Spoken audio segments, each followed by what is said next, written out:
Men, ladies and gentlemen, what do you guys think of all the fights? Just in general, we had B-Hop, great performance, Showtime, Premier Boxing Champions. We had top rank card, Shakur Stevens dominance. Edgar Berlanga continues the streak of 16-0. That was definitely his longest fight. But his longest fight was 2 minutes and 30 seconds. Right.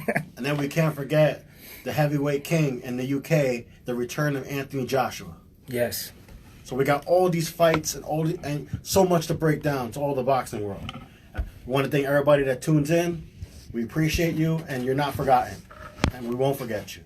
We definitely won't. Definitely. So we're going to jump into B-Hop's performance. Last weekend, Premier Boxing Champions. The main event, Chris Colbert dominates. What did you guys think of his performance? He proved that he has a multifaceted skill set. That guy came in against a power puncher, and people doubt his punching power because he has a lower knockout ratio. And he came in there, and he proved that he could bang with the power puncher. He fought on the outside, outboxed when he had to. Was toying with him. He fought his style, then he made him fight his style, the style that he wanted. So he controlled the fight completely. Definitely. I thought it was dominant performance. Dropped the man twice in 11th when the ref stopped the fight. A+ performance. See, the thing about a lot of boxing fans don't realize, like, it's not about not everybody's born with that big one-punch knockout power. You know, like, look at, you know who I say Chris Colbert reminds me of? He reminds me of a modern-day Pernell Whitaker. The reason why I say that is that everybody knows Pernell Whitaker for his slick defense, his head movement. But see, there's no such thing as a true defensive fighter, because if you're just all defense, that means that you're not punching. Like, he throws a lot of volume. He can punch at any angle. Chris Colbert, you know, little B-Hop. I mean, he calls himself now Prime time. Check out his restaurant, Prime Time Chicken. Prime Time is the New York Pernell Whitaker, and I'm going to go on a limb and say he's the next Pernell Whitaker. I mean, he can just beat you up with pure offense. He makes you miss. He's in shape. You know, I can see him going up even in weight. You know, I would love to see him one day maybe fight a Tevin Farmer. Oh, that would be good. I got a story, guys. So, yes, so actually, facts right here. Colbert was before the big fight, Santa Cruz and Tank Davis. He was supposed to fight Leo Santa Cruz. Oh, that'd be easy work for him, because that one thing I like about Prime Time is that, see, with Leo Santa Cruz, for a tall fighter, he has no legs. Like, he's not someone that has good footwork, and he stays in a pocket. You can't stay in a pocket with a guy like Prime Time, because Prime Time he's gonna step around you, he's gonna pivot around you, he's gonna catch you with shots all around, he's gonna catch you the body and come back up to the head. I would say that would be a bad fight for Leo Santa Cruz. And I got to say something about that. So obviously, Santa Cruz took the money fight Tank Davis. I saw, not recording, but I saw B-Hop spar a few weeks ago. Oh, of course. You know, like the man's hands, it's fast. They're fast. He's got the youth. He's also got the charisma. You can sell Prime Time. You know, he's what a New York fighter should be. He has a old school New York boxing style. It's, you know, we have a style, you know, like Philly has a style. And we see that with Prime Time. Prime Time is Prime Time. He's the future and the present. He's not one dimensional either, though. Because in this one fight, he showed he can do it all. Hands down, flashy, box in the middle of the ring, I'll box you. You want to stand in the pocket and bang? We're going to stand in the pocket and bang, and I'm going to beat you to the punch. And he buzzed the heavy-handed fighter, which was insane. But you know what? It's always the shots that are placed in the right position, in the right spot, and his accuracy is on another level. He's always in shape, you know, despite having a chicken restaurant. I'm just joking. But, you know, Prime Time is... man's in shape, I tell you. He's in excellent shape. You know, he takes his job serious as a boxer. This is what I don't understand about a lot of fighters from New York, is that all you had one job to do is just box. That was your day job. And he takes his day job serious. That's why he's going to be a pay-per-view star. He was in that documentary Counterpunch. If anybody wants to see that, he was in there. You could see his upbringing with the, you know, Golden Gloves and amateurs and all that. Yeah, definitely. So that was the main event. But in the co-main event, another big shout out to Africa, aka Africa Richardson Hitchens, Another great performance by the Brooklyn native. Oh yeah, that's like I said, Brooklyn's back, New York's back. That kid looks sharp, man. Brooklyn, the Brooklyn is definitely coming for everybody. These Brooklyn fighters are tough. Who we got? We got Teofimo Lopez shot down. Lomachenko, Brooklyn. I mean, New York / Brooklyn / New York City. The dominance is there. 2021, the breakout is coming. Hitchison's coming. Colbert's gonna get a big fight. I truly feel Berlanga. We're about to get to him. Let's take the weight classes per se. We just talked about New York real quick, right? So let's come out my weight class. Because I got to talk my weight class, light heavyweight. So, like I said, we got Marcus Brown. He only has one loss. Right, and he's up there. He's up there for a rematch, actually. Him and Pascal are going from what it seems like it's going to happen. The rematch, but with fans. So hopefully we see that. I have him winning. Then we have, like I said, we go back down too. Like, Danny Jacobs is still in the mix. He's still there, 168. 168. He's going to get a fight. Let's go, okay. Now, we got, who we have at 154. 154. New York? You mean New York? I'm sorry. Let's get back to 168. We got Edgar Berlanga, who can't even get his cardio up because ain't nobody taking him to the rounds. He don't have to do cardio. I call Edgar can't miss. The man is proving more and more his value to not only to Brooklyn, the Puerto Rican Puerto Rican side or the Puerto Rican culture. Mm-hmm. He's proving his dominance. The streak continues, ladies and gentlemen. That was top ranked over the weekend. He improves to 16-0. 16 first round knockouts. To me, this man is going to be a headliner now. Next year, I expect his come out party. 2021, he should be. His breakout. Every fight is explosive. Let me ask you both these guys, right? And this might be a little reach. Can you call him maybe, if he continues on this streak and beats higher level of competition, the next Carlos Monzon of 168? Can we put him up there with Monzon? Can we put him up there? What do you guys think? I think soon. Not yet. But Not now. But he's molding. He's being molded to be. If Though, he beats a definitely. Benavidez or a Plant, can we put him up there? It's a fight I want to see. To be honest, that Benavidez fight will be good, but that's not going to be an easy fight. It's too much of the same thing. But I do say they both have a chance of beating each other. I think it'll be a great fight. I think it's a fight that could have happened. I don't know about next year. I got to be honest. I can see 2022, but I see Benavidez is going to fight early in the year next year. And Plant's fight just got scheduled, which we'll get to that later. Okay. He's fighting January 30th. I'm tuning in. He's one of my favorite fights. And Benavidez is fighting January 30th too in Russia. And the return of Sergey Kovalev January 30th. So we got big news in a very few minutes. Oh wow. 2021 boxing is coming back at its highest level, ladies and gentlemen. This year was disgusting. I want to get to 2021. 2021, excuse me. We're gonna get the big fights. But boxing started rolling towards the end of the year. So it's rolling. It's rolling. You might see the nose hunter get his license too. Oh man. See, I mean, a lot is happening for 2021. I'll get my license for Jake Paul. Perfect. Oh yeah. I'm 180. That's even more news we got. I'm 180. Let's go, Jake Paul. We got so much news today that the boxing world, everybody listening is going to be ecstatic. It's going to be great. Yes, exactly. I think 2020, the end of the year is ended in a strong fashion. And look at it this week. Not to get too into it, but it's fight week again, ladies and gentlemen. We got tomorrow. We got Gennady Golovkin returning on the zone Matchroom Boxing. Oops, I heard the snoozes, but in my opinion, he's fighting his mandatory. He's doing what he is supposed to do. You got to play the politics. Hopkins had a whole rant on having to fight mandatories even if they're not what the crowd wants, because you got to do what these organizations say. You got to agree with them. I'm gonna play devil's advocate. I'm gonna quote something about like how Mayweather always talked about. I wonder why that man never go up and weight. Stay at 160. I mean, let's go to 168. I mean, the guy that you want to get a rematch for is fighting at 168. He won a belt there. You're a bigger man. You 5'10". You knocking all these guys come from 154. You fighting little guys at 160. Go to 168. I mean, Nose Hunter, my question is this: Why break something that can't be broke? I don't know. Legacy.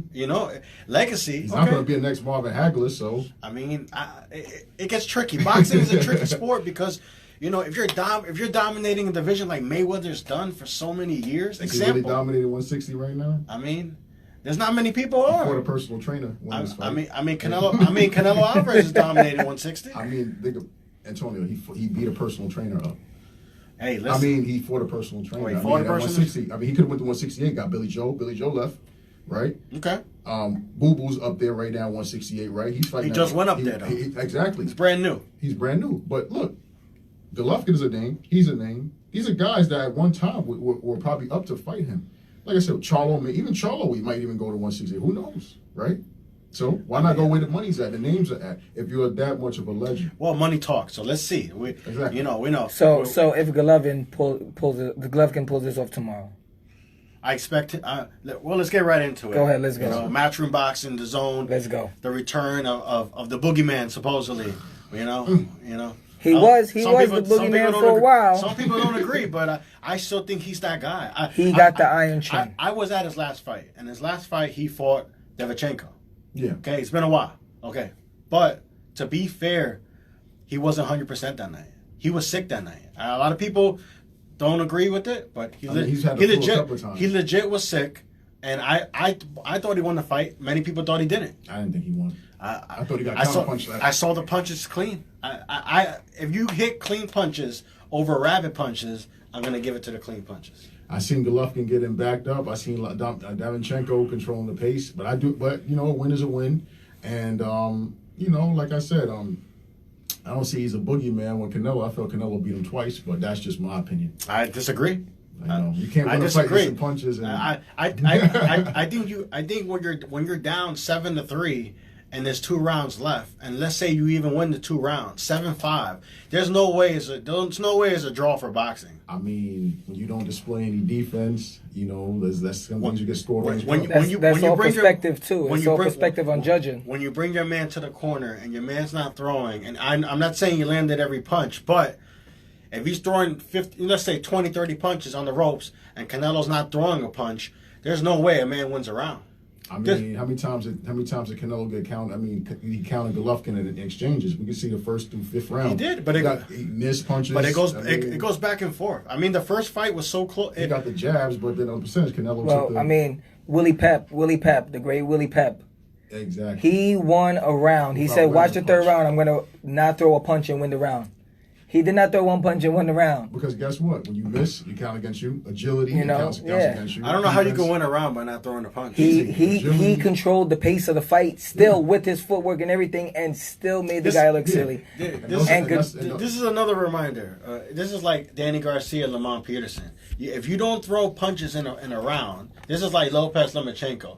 I cannot give a man a round. If you throw 7 punches in a round, how could you win? But the They're not power punches. The criteria of scoring a fight is agility, defense, ring cleverness, accurate punches to jab. Okay, but you said accurate punches. Yeah, but even if you don't throw a punch, like I can move my legs and make you miss and control the pace, back you down, feint you, make you flinch. I can beat you without touching you. That's very rare, but I mean, it's rare to see. Maybe jab you 2 or 3 times and you don't touch me, and I control the pace. I'm in the middle of the ring. It can't be style bias. It gets tricky. This is why the right judge in the right situation, we see different results. Yeah, I mean, some people lean towards jab, some people lean towards power, some people lean towards agility, like Mayweather, for instance. If it was style bias, Mayweather would be a journeyman. Because if it was all about just landing hard punches. Well, when Mayweather lands, he's accurate. There's no question where he lands. If he throw 50 punches around, another guy like Maidana would have beat him twice if it was based off of volume. But every Mayweather fight, he lands like up to 50% of his shots, and the opponent lands about maybe 14. Okay. Yeah. Definitely. Right. So yeah, if you're making the guy miss, and you're landing, against the other guy, and you're landing, yeah. Robert Guerrero was a key fight that we saw that with Mayweather. Definitely, but let's go back. Let's backtrack a little bit. We're losing sight. Okay. So the return of Gennady Golovkin. What do you guys expect come fight night, and what's your prediction? I hope. Well, he has to come out and really bring the fireworks. We need to see the old Triple G Iron Chin come forward and annihilate. Easy. He needs like a early round knockout. To me, this fight is for a guy like Golovkin, this is a good warm-up fight for not being around for a long time. I see him using his jab, coming flat, coming forward, doing what he usually does, going to the body, coming back upstairs with a jab. I expect a knockout. I would say a knockout by round 8, 7. I don't think he's going to go the distance. He's going to do what he always does. I mean, good chin. I don't think this guy has enough firepower to deal with him. I don't think he's slick enough, and he doesn't leg enough. It's just going to be Golovkin doing what he always does. He's going to wear him down, and then it's going to be a knockout. Melo?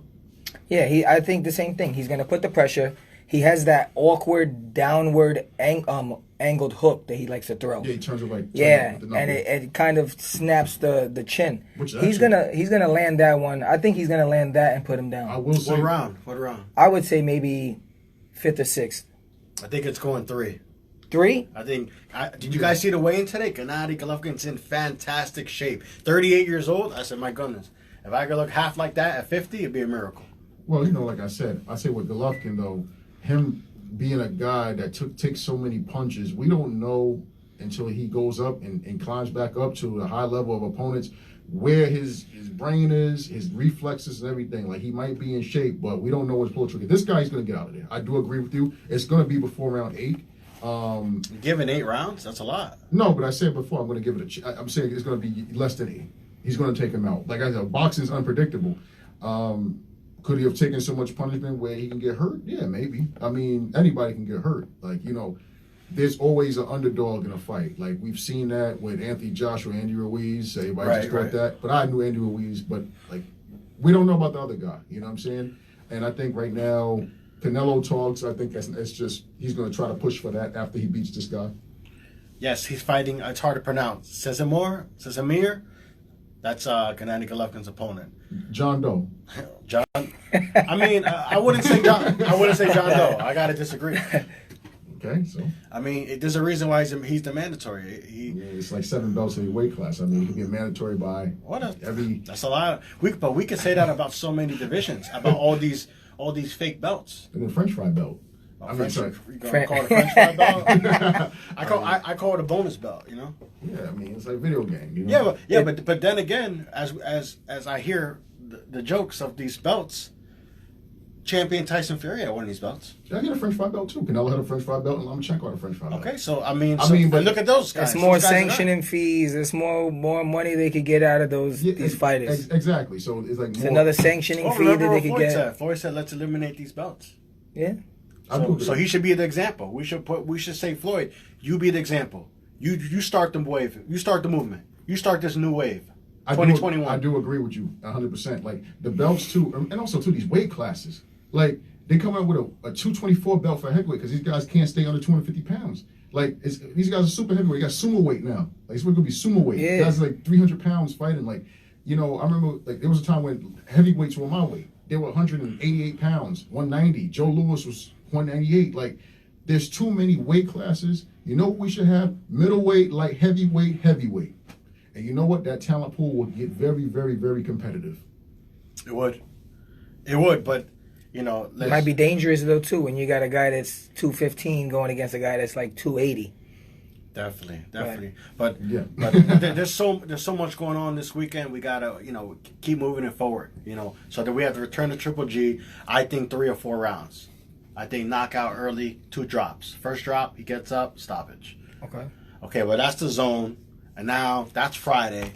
And then we get into Saturday and we get into another big fight. Another big card.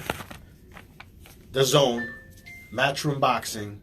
We have the return of the pound-for-pound king, Canelo Alvarez. and I say that, and people, hate me or love me, I'm gonna stick with that pound-for-pound king. I call him pound-for-pound king. I love Canelo because if you follow his career, every fight you could tell he's a student of the game. Every fight is a learning process, and every fight he gets better.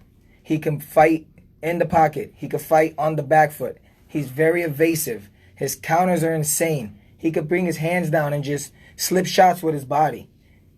he's a definition. Canelo Alvarez is a definition of a boxer puncher in every single way. He's a guy that he can move. I mean, we criticize his footwork because Lara made him look bad. Mayweather made him look a little bad on his feet. Yeah, that's 10 years ago. Almost. But I'm saying though, like that's something that it's hard to really train out. But he has enough movement where he's slick, and his defense makes up for his lack of mobility. Like I think with Canelo, it's a scary thing about it. He's only 30 years old, and he's almost at 60 professional fights. That's extravagant. That's extraordinary. You know, he turned pro at like 15 16 years old. 15. Yeah. He has a hybrid Mexican style though. Mexican style is more flat-footed and all that. Well, so his style is a little bit hybrid. He's a big guy. Well, we just saw Danny Garcia. He's flat-footed. He's not 160, 147 Puerto Rican. Danny is a turtle. Nah, Danny's not a turtle. Danny has a don't do that to my boy Danny, man. No, I gotta stand up for Danny. Yeah. Come on, don't do that to my boy Danny. Shout out to Champ 5 because I called him on his post. I said Danny's a snapping turtle. Like he's slow-footed, but when he hits you, it's just lights out. Like I mean, that's what he always fight at. I feel like he's still an overachiever. You know, Danny still did a lot. Danny overachieved, definitely. He's one of the greatest counterpunchers of the 210s. Like the dude counterpunched and knocked out guys that who probably be Hall of Famers one day. Mm-hmm. Like Amir Khan. We could take away Amir Khan. Amir Khan was dominant. You know what I'm saying? He fought Zab Judah. He fought guys like that. He's a great counterpuncher. He fought Lamont Peterson. Danny is an overachiever at 140. Mm-hmm. Pound for pound, probably one of the best 140-pound fighters at. Like I say, probably he could be on a pound for pound list one day. But I do. He's been on a pound for pound list before. No, he is. But I'm saying as of like a Hall of Famer. Like when his time comes up, right? When he retires. But Canelo, honestly, like he's going to be more appreciated when he's not here, like how Mayweather is going to be. And when Mayweather said he's after me, he meant it. Canelo is after Mayweather. We cannot put him in front of him. That's why when they try to put Lomachenko over him, I just laughed at it. I said, how are you going to skip over Canelo Alvarez? The man went from 154. When did he start his career? 140? He went from 140 to Canelo 140. He started his career at 140. Accurate. 140. So 140 to 175, who is doing that? And then you're stopping guys that are bigger than you. Yeah, okay, Kovalev came on a fight with Anthony Yard. That was a tough fight, but he still stopped the light heavyweight. I did not see a stoppage in that fight. I saw him going to a decision. I saw Canelo ride into a decision. When I saw him end Kovalev, I was like, what? I didn't see it. I know why? Body. I knew. I said, when guys like Canelo cracks, man. I said when he go to the body, he gonna stop him. I knew he was gonna stop him. I knew Kovalev is not the best to the body, and he has no inside game. So yeah, he throws all like mostly straight punches. Kovalev is a 1-2 fighter with a good mid range and good long range. He relies on a jab, good right hand.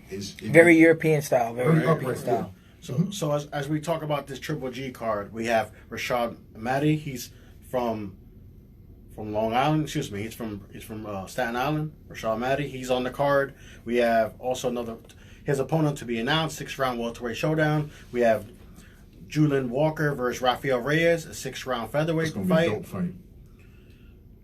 Another fight we have is Han Mai Choi versus Calista Salgado, 10-round junior lightweight. Then this is the zone. This is in Florida. Now we got an interesting fight right here. In my opinion, I want to see the return of John Ryder. John Ryder versus my guy, 10-round super middleweight. Last time we saw John Ryder, he didn't have the greatest performance, but I think he can get back in that mix because he was rumored to fight Canelo Alvarez. It didn't happen for him, but it broke down. But I'm interested to see that fight. And then in the co-main event, we have Ali Akhmedov versus Carlos Congora, 12-round for the vacant IBO super middleweight title. So a lot is at stake at this fight. I know people might say, who are these guys? They're not big names. I've heard him before. Right. Did he spar Plant and him had a little problem with Yes, yeah. That was a few years ago. Yeah. So actually, people need to pay attention to John Ryder because John Ryder he could get a big fight next year. So stay alert for John Ryder's fight. See how he looks bouncing back from a loss. Then we have this IBO super middleweight for the vacant title. We have to look at the co-main event. And then, as we just talked about, Gennady Golovkin versus Kamil Severmeda, 12-round for Golovkin's IBF middleweight title. But that is one card on the fight. Melo, I know you're going to get into the return of Zurdo Ramirez. Yes. Gilberto Zurdo Ramirez. He was a champ for 168 from 2016 to 2019. He had the WBO champ. He parted ways with Top Rank, so he wasn't fighting for a while. He started his own promotion, Surtidor Promotions. He's going to fight Alfonso Lopez, who's 32-3. Gilberto Ramirez is 40-0, so he's undefeated. So and mind you, he's the first Mexican super middleweight champ. So he's coming in. He's coming in light heavyweight. He's looking to make waves in the light heavyweight division. He's back. He wants to keep adding to that legacy. Also on the card, we have Michael Hunter is a 10-round heavyweight bout versus to be announced. We have Armando Fausto versus Jose Maria Delgado in a 6-round featherweight bout. John Ramirez versus another to be announced 4-round bantamweight. Then you have Juan Antonio Velasquez versus Jose Del Valle Rivera in a 4-round lightweight bout. Definitely. So, big props to Ramirez, his own promotional company, holding down this event. Yes, definitely. I mean, a lot of these fighters, that's the new trend now. A lot of these fighters are starting their promotions, and it's good. It's good for the fighters because a lot of, fights, good fights that could be set up, don't get set up because promotional issues. Hopefully, this starts, getting those big fights that we want to see. No, let me ask you something. I understand, like, a lot of fighters have their own promotion company. Adrian Broner had his about billions, and, Mayweather has his. But we have to keep it honest, though. They still have to go through the main channels of the major promotion companies just to even work out major deals on networks, just to have their fighters on TV. So it's kind of like almost it's still a trickle-up effect. It's like a pyramid effect. What do you guys think? I think if you're looking to stay busy, then you can do cards like this. Ramirez could say, you know what? I couldn't get a big fight. I'm no longer with Top Rank right now. I want to stay busy, but I also don't want to be, not taking advantage, but not valued at a higher that what I am. Maybe the money wasn't right to fight a guy or too short of a notice, and say, you know what? I'm gonna fight. I'm gonna build my clientele, build for my community, my fans, a card that's respectable, and we have a name like Michael Hunter on the card that fought Povetkin at a very close fight, which was a draw, which many people thought he won the fight. So, if he, as far as free agents, this is a chance to build your brand. Exactly. So for Ramirez, maybe he couldn't get the big fight, and maybe and Nose Hunter, you're right. For bigger fights, they got to go through the big promotional. But for right now, he could say, you know what? I'm going to end 2020 with a fight because I've been inactive. And it's a decent purse, too, he's probably going to get. And, and it's always a way to build up as well. I mean, you are starting to see, like, it's kind of like the hip-hop game, right? So guys leave record labels, and they start their own branding, market themselves. Now, the problem is with being independent as a fighter is that you have to actually control your social media. You don't have a large machine behind you that's going to promote you and have commercials for you ready. You're going to have to do a lot of the groundwork. And if he's ready to do that, then there shouldn't be no more problems of having success in the future, promoting himself and getting, working his way up to even being on a card, a pay-per-view card. Yeah, I think it's a step in the right direction for some fighters. But if you're going to start your own promotional company like this, it's good that he's already established. People know of him. He has a nice record already built on him. Yeah. It was like a fighter starting out, or like, a lesser known fighter. It's definitely harder. But this is definitely a step in the right direction for him. It gives him a little bit of more of a bargaining tool in his promotions of his fights. And people can check that out on Fight TV. Mm-hmm. So people that don't know, Fight TV is kind of taking over all these things, all these sports that is mixed. Even they have AEW wrestling, they have boxing, they have other sports. So actually, people are sleeping on Fight TV. So Fight TV is I guess when you're talking about Fight TV, it's almost what they're next to the zone when it comes to like right. So they're trying to build a brand, and actually, I think they're on the rise, just like B2 Sports. In my opinion, B2 Sports is definitely they're elevating their game in this market, in the United States market. So we have to keep a lookout for these guys. But I wanted to backtrack real quick. I wanted to talk about potentially the fight of the year this weekend. Top Rank, Felix Verdejo. Oh man, what a fight! Felix Verdejo, if you guys don't know, El Diamante is a Puerto Rican up and coming fighter. He was doing good. They said he might be the next Felix Trinidad. He suffered one loss, had a motorcycle accident. This was his comeback fight. A lot was going on for him. A lot was going on. He fought a tough, with Japanese fighter, right? Yes. And he looked sharp. He dropped the guy twice. He was looking sharp. You know, he had a good jab working. And then in the later, I think it was the 9th round, he got touched, went down, and then he got knocked out with a jab. Oh man, he was winning that fight. It was almost like a shutout. And then 2 more rounds a round and a half he had to last for. And he got put out. You think fatigue played a role? Right. So the proper name is Nakatani. What is that? Let me see. Nakatani. Oh yeah, Excuse me, Nakatani. guys. Sorry, pardon me. Nakatani. Nakatani defeated Verdejo. What a comeback! It was a 10-round fight. It was tough to see because Verdejo had the fight, but you could feel the table, the turns of the fight, 6, 7, 8, and then he got hit drop with a jab. You I understand? was shocked by that. A jab. It was a well-placed jab, but a jab still. But you have to say about these Japanese fighters too. They're very disciplined too, and they have a lot of grit in them. They have a lot of heart, man. Like oh yeah, a lot he of didn't fighters back from down. Japan, like they'll keep coming. They'll keep fighting. I mean, even looking at, let's talk about another Japanese fighter, like the Japanese fighter that Rigondeaux fought, the tall Japanese, like his whole half his face swollen. He put Rigondeaux down. I mean, you know, that's the surprising thing about these type of fighters, that perseverance is on another level. Right, and people are asking, okay, Nakatani, if I'm correct, didn't he fight Lopez before? No, he did. Oh yeah, he did. Yeah, Yes, he did. Yeah, Yes, he did. Yeah, He did. 2 fights ago. Yes, he did fight him. So people are saying that's the rematch. He gave Lopez a hard fight. Lopez didn't look so good. I remember that. Right. So it looks like that fight could possibly come to table, or we could see Nakatani in a great fight again. As far as Verdejo, what is next for him? That's the big question. He had dropped Nakatani twice in the fight. We thought he had the fight. It was like early on. And what's tough when I saw this fight is that I know it's easy for me to talk. I'm not a fighter. If he had just could have held on to this fight, point wise, he still could have won the fight. Oh, all he had to do was jump on his He should have bike. held. All he had to do was jump on his bike for a round and a half. That's all he had to do, just the last round and a half. At worst, he gets a draw. He wouldn't have got a draw. He was I had him up. He was up. I had him up. I had him up. So, I could have seen this fight being, 6-4 or 5-5, or even, the points do play a factor. But just tough way to lose. I saw him get up. He was badly hurt with that jab. He definitely showed heart. He showed heart. But that's what makes boxing such a beautiful sport, is that you'll think a guy's out, you'll think a guy's tired, and he catches you with a shot and put you away. Like it's just the right place shot. A jab can knock you out.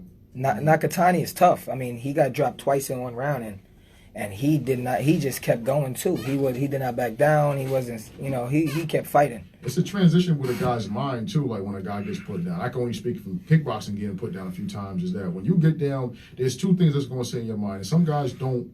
Some guys mentally quit in their head. Like, and you say about Nakatani getting up. There's a time when you get put down and you want to get up and you want to kill a guy. That's just kind of what hit in his mind and his mentality probably was getting up, because he was like, I'm not going out of here unless I'm out cold. It wasn't going to be no TKO. Right. I mean, we got to see what's next. But, we can't forget about Shakur Stevenson. We can't forget this man. Shakur Stevenson announced his firm presence at the junior lightweight division by dominating Con Clary. 12-round, clear dominance.